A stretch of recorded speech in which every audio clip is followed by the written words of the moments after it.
Now that we've cleared the air, it's time for a critical You need to figure out exactly what type of trader you are. Are you a long-term investor moving slow and steady like a tortoise? An options trader, weaving fast leverage through market swings?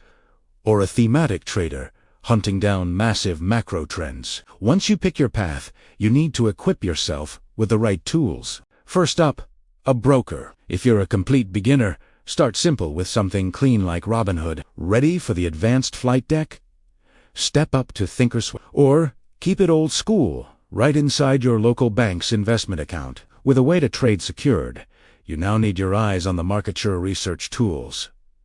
You don't need to pay a fortune yet. Use the free powerhouses. Yahoo Finance for quick stats, TradingView for charting the battle lines, and Trading Economics to track the global money prints. All right. You've got your identity, your broker, and your eyes on the trends. You're fully equipped. But now we need something to actually work on. It is officially